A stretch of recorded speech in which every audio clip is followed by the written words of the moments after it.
Hello and welcome to another episode of Thriving Not Surviving, the podcast that will hopefully help people. Remember, this is raw and unedited, so you get everything, good, bad and ugly.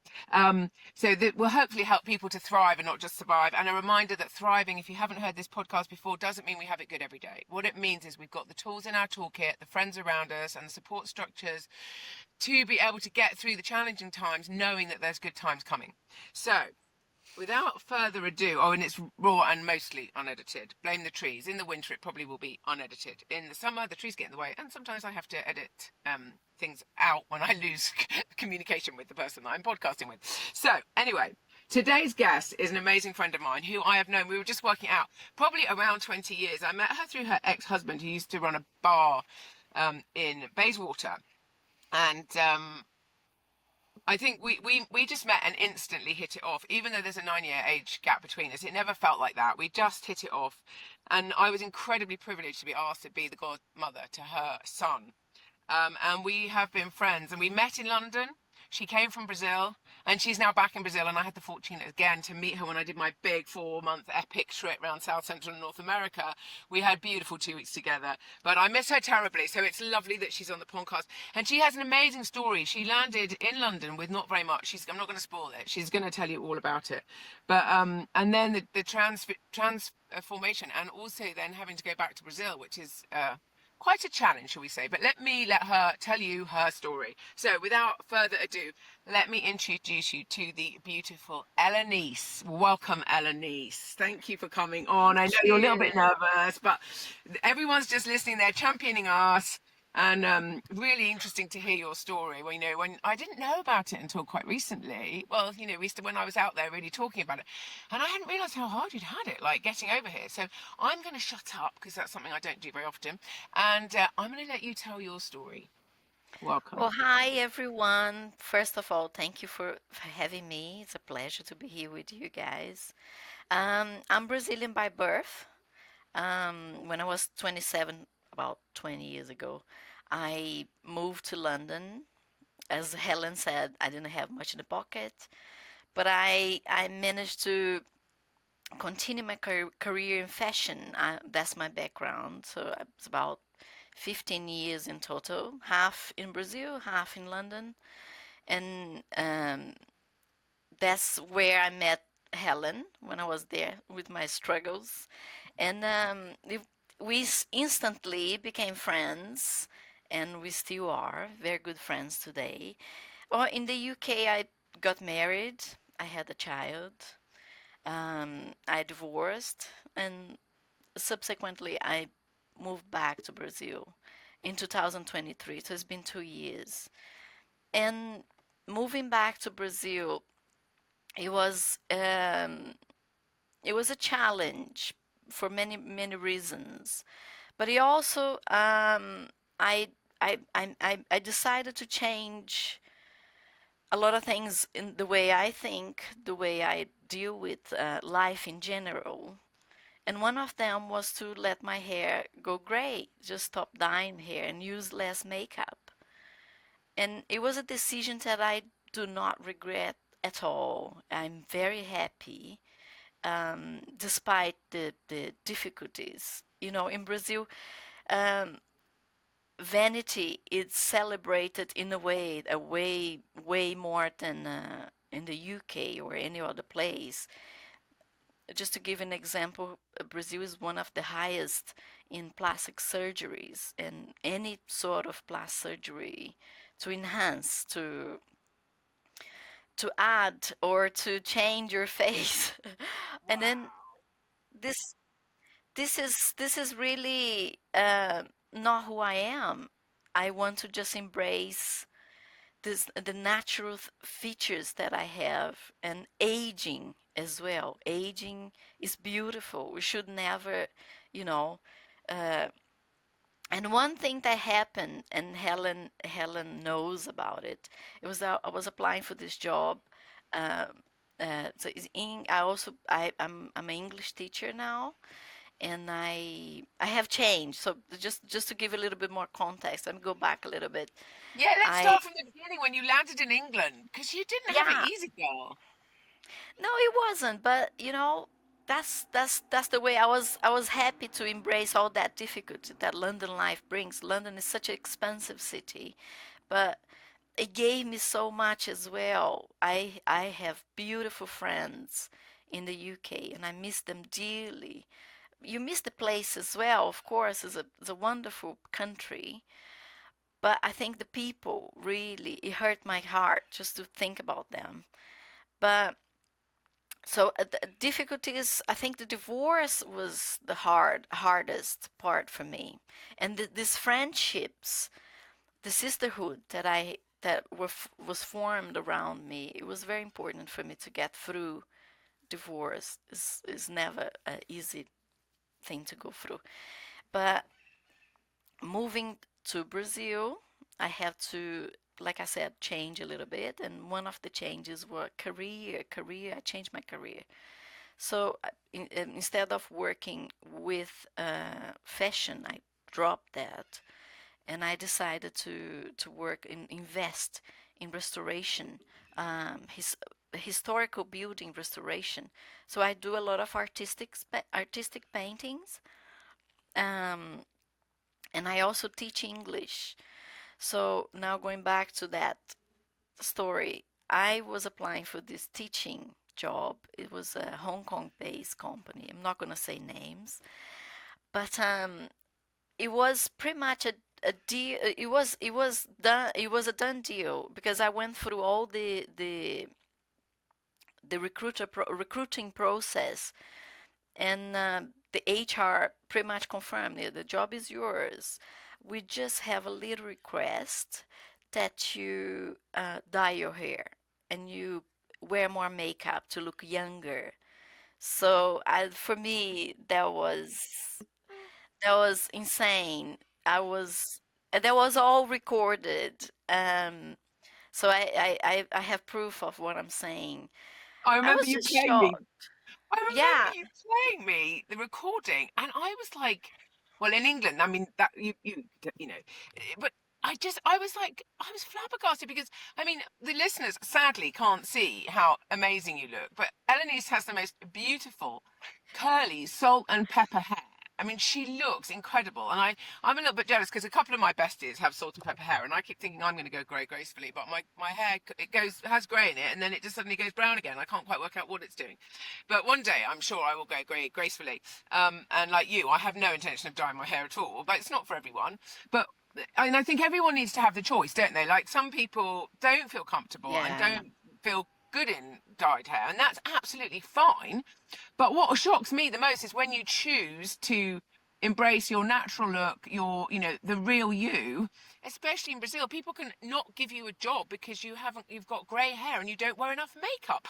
I mean, honestly, I was speechless and just said, let me play you the recording. And I listened to it and I was like, I can't believe a woman has said that to another woman. I mean, you look yeah. stunning. Oh, And thank you. I was just flabbergasted, and that got us on to talking about we think England's quite, sometimes can be quite difficult. But Brazil is, it seems to me off the Richter scale. And when you just told me about the plastic surgery, I should have been shocked. But from what you've told me already, I couldn't really be shocked because I was like, that makes sense. I mean, and it's not just in jobs. I mean, you get shouted at in the street, don't you? Yeah, it happened. Uh, um, right in the Sorry, I've beginning, gone off tangent. no, yeah, but right in the beginning, I felt the rejection mainly from women. The most aggressive verbal abuse that I get in the street is from women, and it's very sad, because but Brazil and many other countries, we have been divided politically. I know you don't want to talk about politics, Oh so we're no, not but going to. yeah, But but this is background. No, just that's fine. Yeah, that's background. So yeah. Give what us the happened is background. we've been so polarized, and what happened is the gray hair is associated to feminism, and then feminism is associated with pro-abortion, and because Brazil is such a religious country, it's you have a lot of views that are pro-life, And then there's a lot of associations with that. So sometimes I feel that I receive the looks and I receive the critics because of that association, not much about the looks. Of course, More about the association. there are people that are really bothered about the look because the aging, the look of a woman aging is almost like a crime in this country. So it's just like you're going against so many things that they value. And this is the whole thing that I embrace and I question and I change my lifestyle because I used to be like that. I used to wear a heavy makeup. I used to dye my hair every 2 weeks. And I was wearing high heels that were killing my feet and killing my back and so many other things. Now I'm questioning those things because it doesn't make sense anymore. It's not just because I'm going through menopause, I'm aging, I'm not as young and I'm not gonna say beautiful, associate beauty with No, you're young not. a young woman, but we are all beautiful the way we are, any age we are. But what I'm saying is that I question those things, those choices, and today I'm much happier. Um, Trying to understand that my value is not associated to those things. And most importantly, I understand that we are picking products that are not really bringing any goodness to our bodies. We have to really listen. I'm not here to shame anyone. You dye your hair, you do it. There's so many options out there with organic paint, tints. You can choose organic makeup, things that are not going to harm your body, things that are not going to harm the environment. And this is the whole idea for me to speak up to your listeners is that I want to raise awareness for us women to make informed choices about what sort of products could harm the environment. I'm not just talking about packaging, but chemicals that end up in the landfill, in the rivers. You know, the other day I was talking to this lady. I think She, as well. sorry, go ahead. No, no, no, I didn't mean to interrupt you. No, I was just going to say, I think the point is choice. That's the kind of the main thing, isn't it? Because, like, we said earlier, there's nothing wrong with wearing makeup. There's nothing wrong with dyeing your hair. But I think it's when you're kind of forced into things, because you feel the pressure of society. It's not a personal choice, but it's almost a societal choice that makes us feel that we don't have a choice, that actually grey hair is not acceptable, or going out without makeup's not acceptable, or we've got to be a certain dress size, or a certain, we've got to have a certain look.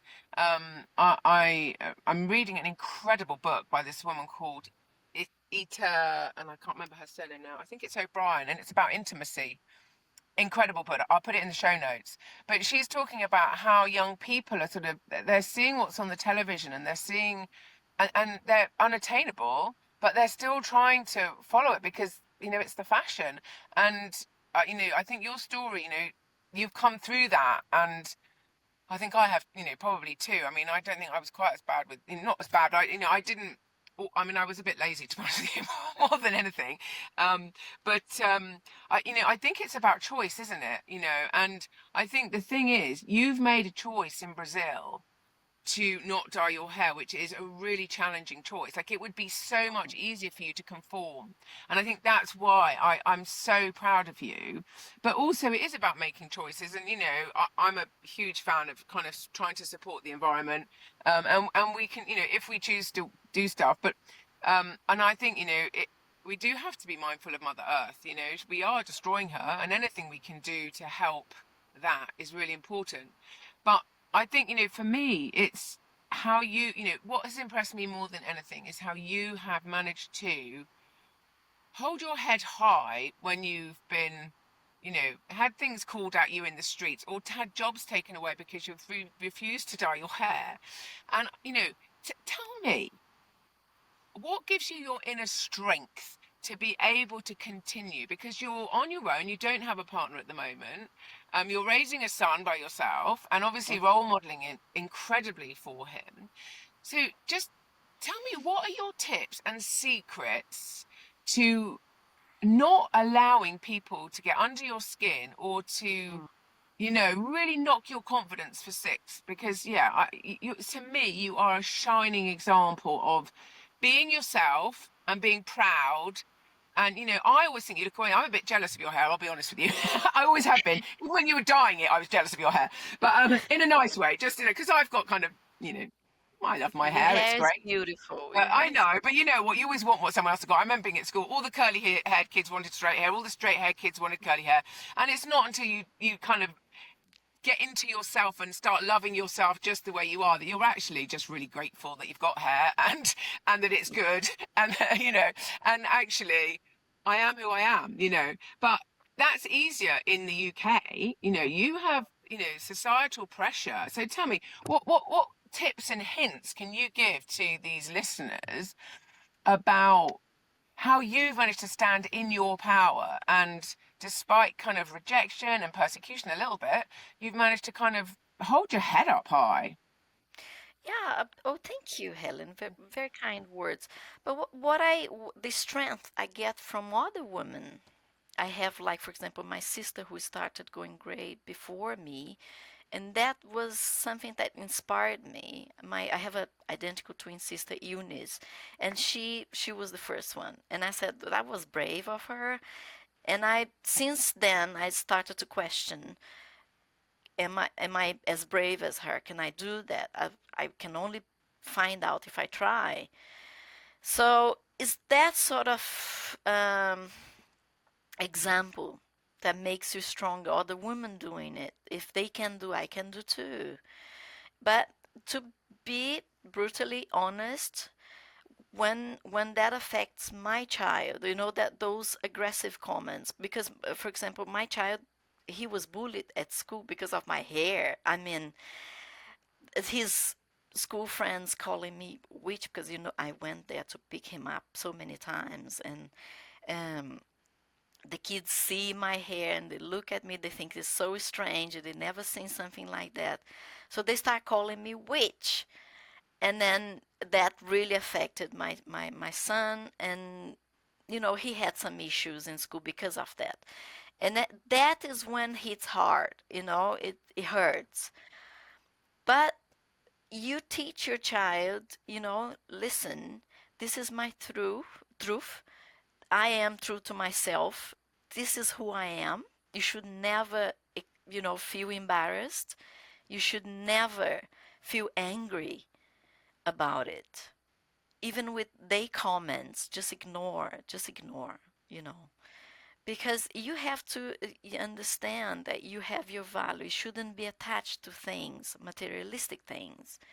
You have your value as a person, as a human being. And being respectful, and let other people make their choices, and celebrate individuality. This is what we want to be. This is what we want to do. And he's still a child. He's still trying to understand that. But I can only serve as an example. And Yeah. it's, And it's what? something so, it's something so silly, isn't it, Helen? I mean, just to think about it, we're talking about hair, Yeah, I but know. I mean, yeah, but it's heartbreaking because for your son, that must have been a really difficult choice, because you're there thinking, God, my son's being bullied at school because my hair is grey. I know I have to stand in my power, but I'm watching my son. That's why I say to you, you're such a good example. You're such a role model, because instead of kind of caving in and going, you know what, I'm just going to dye my hair to make it easier, you actually then role model for your son and explained, you know, this is this is who I am, and I have to be true to myself. And I know it's really hard for you, but I can't make myself into something I'm not just to please your friends at school. What a life lesson. I mean, what a lesson for him. I think I can't even imagine how hard that was. I really can't. I mean, first of all, I don't have children, but he's my godson, and I would have, I know that he went through, a hard time. Um, but yeah, wow. I mean, Yeah, incredible. And I think you're right. Sisterhood does play a big part in it. You know, knowing that you, Hmm. when something happens like that, you can go to your sisters and they're going to be, come on, we've got this, sisterhood. But it's just, it's sad, really, isn't it? That society, like you say, you know, some of us who, you know, really feel that everyone, we have this lovely saying in AA, live and let live. Let, let everyone just be who they are and what they want to be. And if someone wants to look a certain way, it's not for us to judge how they look or even worry about it. Do you know what I mean? But I do think in our society we tend to like to judge all kinds of things, and you know. But anyway, sorry, I've Yeah. interrupted you a bit, but I felt it's really important because, like, you know, having your child bullied because the color of your hair. I mean, we, you know, I don't. Maybe that does happen in England, but you know, it just doesn't seem like. I guess it's normal, more normal in England for a lot of